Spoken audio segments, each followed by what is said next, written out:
मध्य प्रदेश की नवनिर्वाचित विधानसभा के सदस्यों के इस गरिमामयी प्रशिक्षण कार्यक्रम में हम सब के मध्य कृपापूर्वक पधारे लोकसभा के माननीय अध्यक्ष श्री ओम बिरला साहब, इस मौके पर हम सबके उत्साहवर्धन के लिए उपस्थित मध्य प्रदेश राज्य के यशस्वी मुख्यमंत्री माननीय श्री मोहन यादव जी, मध्य प्रदेश विधानसभा में नेता प्रतिपक्ष के रूप में हम सबके मध्य उपस्थित माननीय श्री उमन सिंगार साहब, आज के इस प्रशिक्षण में सभी सदस्यों का मार्गदर्शन करने के लिए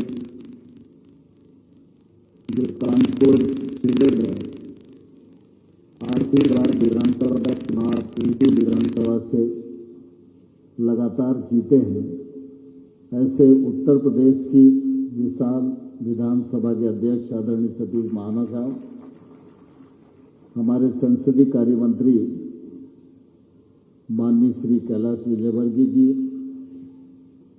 हमारे लोकसभा के महासचिव आदरणीय उत्पल कुमार सिंह जी, मध्य प्रदेश विधानसभा के प्रधान सचिव एपी सिंह जी, कार्यक्रम में उपस्थित माननीय मंत्रीगण, विधानसभा के सभी माननीय सदस्यगण, लोकसभा और विधानसभा सचिवालय के सभी अधिकारीगण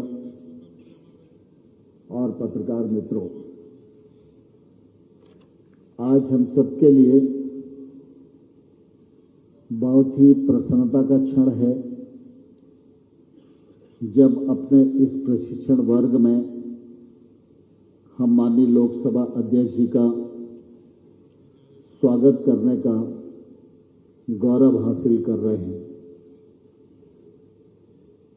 श्रीमान ओम बिरला जी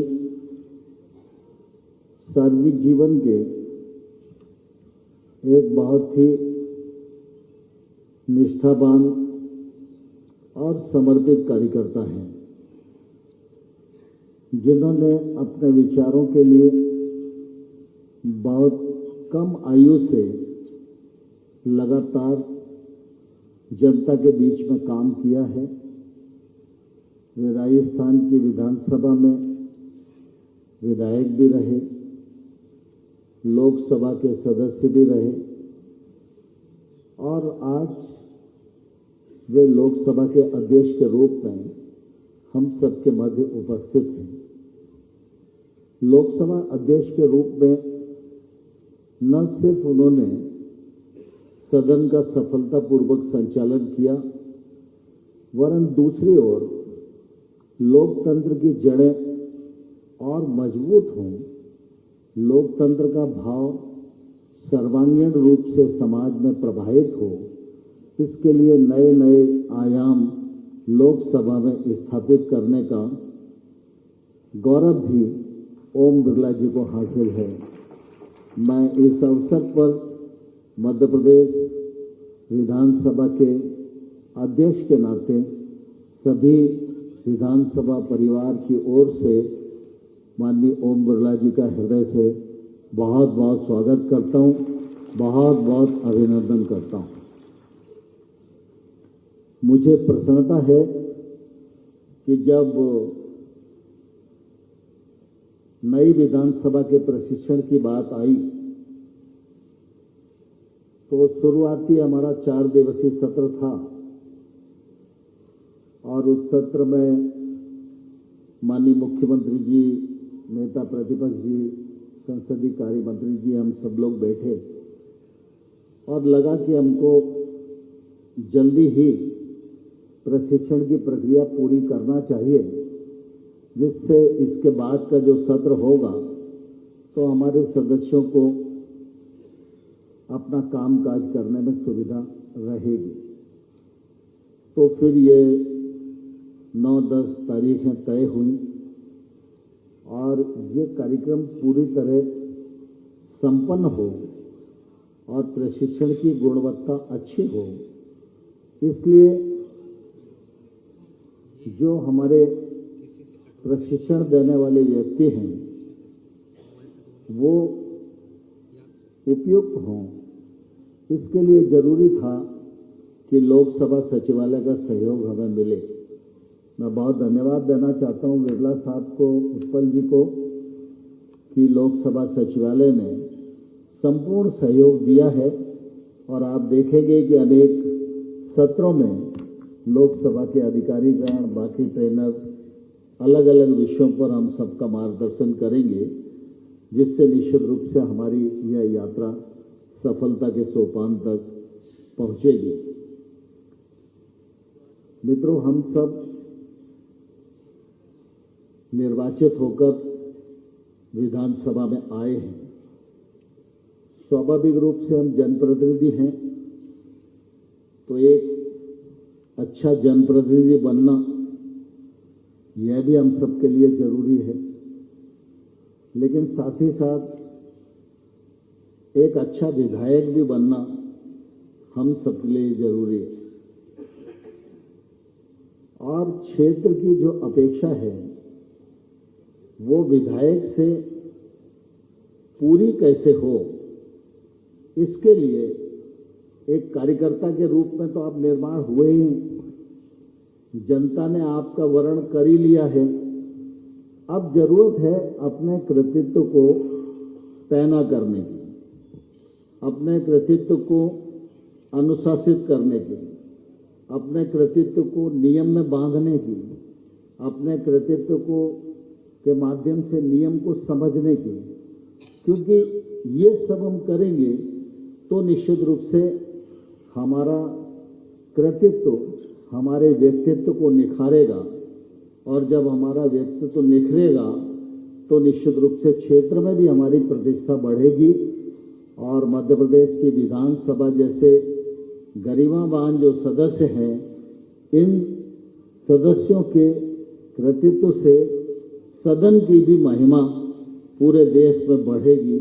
यह भी निश्चित रूप से अपेक्षा आम लोगों को, हम लोगों से रहती है। मुझे ध्यान है कि सामान्य तौर पर पहले विधानसभा में सदस्य प्रोत्साहित हों, इसके लिए कुछ पुरस्कारों की परंपरा थी।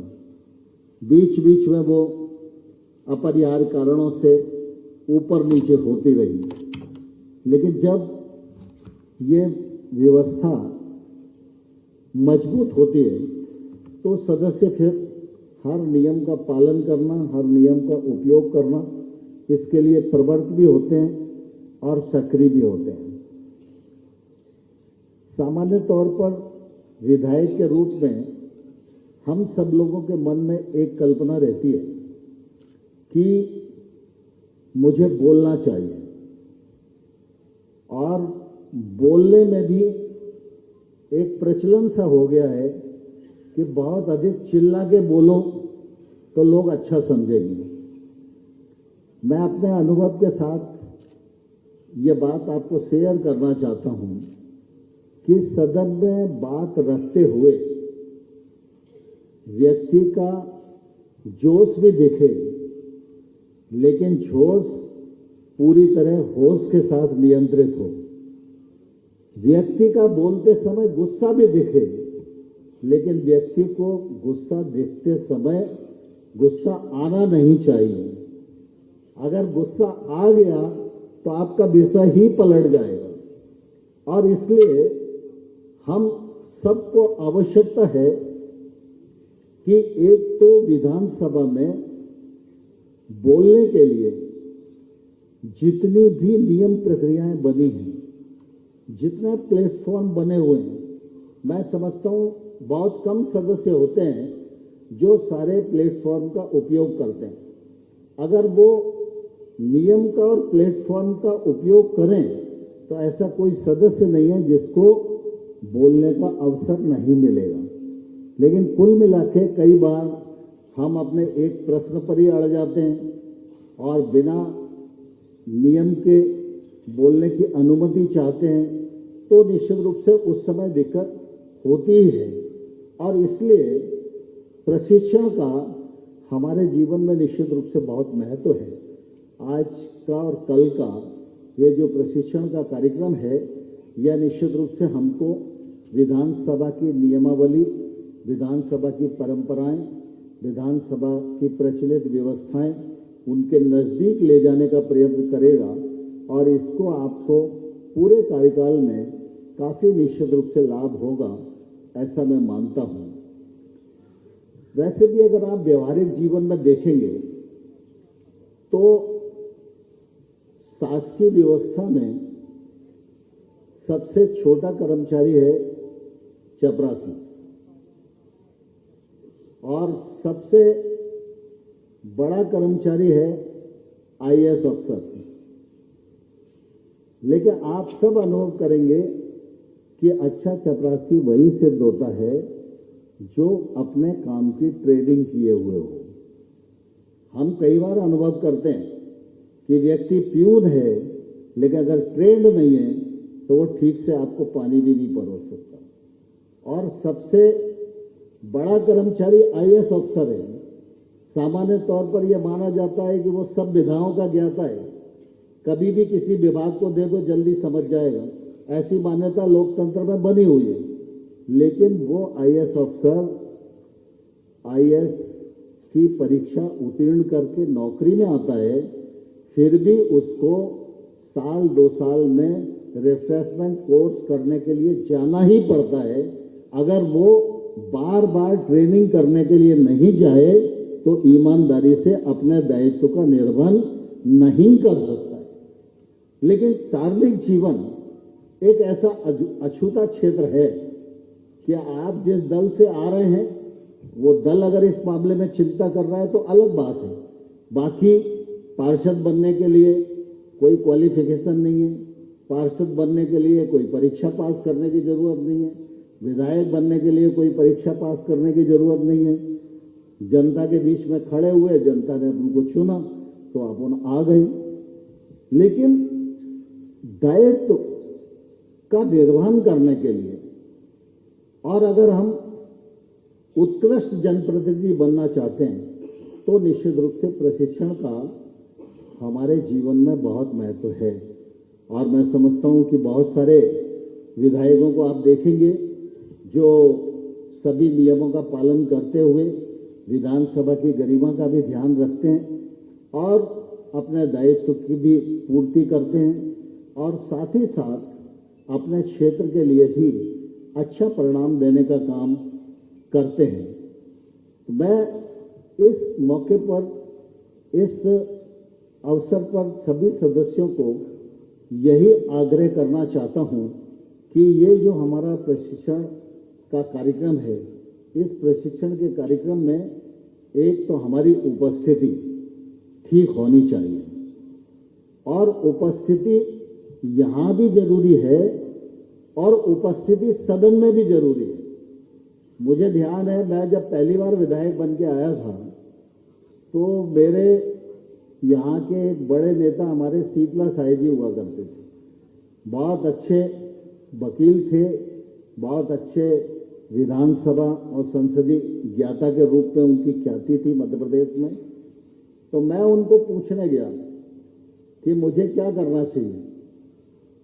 तो उन्होंने कहा कि भाई जब मैं फुर्सत में रहूंगा तो तुम्हें समय दूंगा और तुम्हें मुझसे कुछ सीखना है तो 2-3 घंटे का समय लेके आना। ऐसे मतलब कोई मेरे पास लकीर खिंची हुई नहीं रखी कि मैं तुमको उठा के पकड़ा दूं। तो फिर मैं समय लेकर गया तो उन्होंने मुझे एक बहुत छोटी सी बात कही। उन्होंने कहा कि सदन में 10:30 बजे पहुंचो और जब सदन पूरा हो तभी आप उठ के आओ। अगर पूरे टाइम एक सत्र में आप बैठोगे, कोई बोलने की कोशिश मत करो। कौन क्या बोल रहा है, कौन कैसा जवाब दे रहा है, अगर ध्यान पूर्वक एक सत्र सदन को पूरा अटेंड कर लोगे तो आपको जरूरत ही नहीं पड़ेगी विधानसभा में कैसे क्या करना है और कैसे अपने को उत्कृष्टता की ओर ले जाना है, अपने आप सारी चीजें समझ में आ जाए। दूसरा उन्होंने कहा, सार्वजनिक हित के जो प्रश्न हैं उन प्रश्नों का अध्ययन करना जरूरी है। सामान्य तौर पर घटना का विधानसभा में उल्लेख हो ये जरूरी है, लेकिन जो समस्याएं गहराई से विद्यमान हैं और ये जरूरी नहीं है कि वो आपके प्रयत्न से निराकृत होंगी भी, लेकिन उस समस्या के प्रति आपका ध्यान है, आप उतना गहराई से सोचते हैं, आप जमीन के निकट पहुंचते हैं, ये बात जब लोगों के ध्यान में आएगी तो विधायक के रूप में आपके व्यक्तित्व को निखारने में ये मददगार होगी। ऐसे उन्होंने कई विषय मुझे बताए। दो चीजें उन्होंने मुझे टास्क के रूप में दी। उन्होंने कहा, नरेंद्र सिंह जी, हमारी राजनीतिक ताकत कमजोर थी, इसलिए ग्वालियर में हम एग्रीकल्चर यूनिवर्सिटी नहीं बना पाए, यह ग्वालियर में बननी चाहिए थी। दूसरा उन्होंने कहा कि हमारी राजनीतिक ताकत कमजोर थी, ग्वालियर का संगीत घराना पूरी दुनिया में प्रसिद्ध है। शास्त्रीय संगीत जब दुनिया में कोई सीखता है तो मोहम्मद गौस के मकबरे पे आकर तानसेन को प्रणाम करके अपने जीवन का आरंभ करता है। पूरी दुनिया के संगीतकों के लिए तीर्थ है। लेकिन मध्य प्रदेश में संगीत विश्वविद्यालय बना, लेकिन ग्वालियर घराना विश्वविख्यात होने के बाद भी हम राजनीतिक रूप से कमजोर थे, इसलिए संगीत विश्वविद्यालय ग्वालियर में नहीं खोला, वो खैरागढ़ चला गया। तो उन्होंने कहा, इन दोनों काम के लिए प्रयास करना ये ग्वालियर का हक है। और मुझे ध्यान है, मैंने बहुत नियम प्रक्रिया के तहत अपने प्रतिपक्षी कार्यकाल में इन कामों को विभिन्न नियमों के तहत उठाया, कोशिश की, असासी संकल्प लगाए, लेकिन मैं उस समय सफल तो नहीं हो पाया। लेकिन वो टास्क मेरे ध्यान में था, एक सीनियर विधायक के द्वारा दिया गया। 2023 मैं सरकार में मंत्री बना तो मैंने तत्कालीन मुख्यमंत्री जी को कहा कि ये दो काम ग्वालियर में करने चाहिए, और 19 अगस्त के दिन हमने दोनों यूनिवर्सिटियां ग्वालियर में बनाई। तो अगर हम ऐसे विषयों को भी साथ लेकर चलेंगे तो निश्चित रूप से समूचे क्षेत्र का लाभ होगा। कई बार हम कॉन्स्टिट्यूंसी के इर्द गिर्द भी घूमते रहते हैं, छोटी मोटी सड़क और हैंडपंप के पीछे घूमते रहते हैं, वो भी जरूरी है, लेकिन बाकी चीजें भी व्यापकता के परिप्रेक्ष्य में हम लोगों को देखना चाहिए, ऐसा मुझे लगता है। इस अवसर पर मार्गदर्शन तो माननीय लोकसभा अध्यक्ष जी का हमको मिलेगा, बाकी सत्रों में जो सत्र के वक्ता हैं उनका मार्गदर्शन हम लोगों को मिलेगा। लेकिन मैं इस अवसर पर मुख्यमंत्री जी हैं तो उनकी उपस्थिति का लाभ जरूर लेना चाहता हूं। अभी मैंने देखा कि मध्य प्रदेश की विधानसभा में पूरी तरह ई विधान नहीं हो पाया है, और मुझे सौभाग्य मिला था जब मैं लोकसभा में संसदीय कार्य मंत्री था तो नेवा परियोजना प्रारंभ हुई थी, और मुझे अभी वहां के अधिकारियों ने बताया कि सर, जो आपने शुरू की थी वो 20 राज्यों में हो गई, लेकिन मध्य प्रदेश राज्य अभी उसमें है नहीं। और हमारे महाराज जी ने भी पूरा ई विधानसभा कर दिया उत्तर प्रदेश का, जबकि सबसे बड़ी विधानसभा है। तो वो परियोजना मध्य प्रदेश सरकार के समक्ष विचाराधीन है। तो मैं आग्रह करूंगा कि वो ई विधान प्रोजेक्ट हमारा मंजूर हो जाए। दूसरा, अब मैं काफी पुराना मध्य प्रदेश का सदस्य हूं, तो मैं इस बार जब अध्यक्ष बना तो स्वाभाविक रूप से विधायकों के निवास की तकलीफ बहुत आती है, क्योंकि बहुत सारे अधिकांश लोगों को लगता है किसी भी दल के हों कि नरेंद्र सिंह जी हैं तो अपन हाथ पकड़ के करा लेंगे, लेकिन वो संभव हो नहीं पाता, क्योंकि एक अनार 100 बीमार। और 1956 में विधायकों के रहने के लिए कुछ स्थान बना था, वो भी अब पूरी तरह अव्यवहारिक हो गया है। इसलिए एमएलए रेस्ट हाउस भी अनुपयोगी जैसा हो गया है। इसलिए विधायकों के लिए निवास का नया प्रोजेक्ट मध्य प्रदेश की सरकार अगर ले लेगी तो आने वाले कल में विधायकों को रहने की, निवास करने की, अपना कामकाज करने की बहुत सुविधा मिल जाएगी। यही दो निवेदन के साथ मैं पुनः लोकसभा अध्यक्ष जी का हृदय से बहुत बहुत स्वागत करता हूं, बहुत बहुत अभिनंदन करता हूं। धन्यवाद।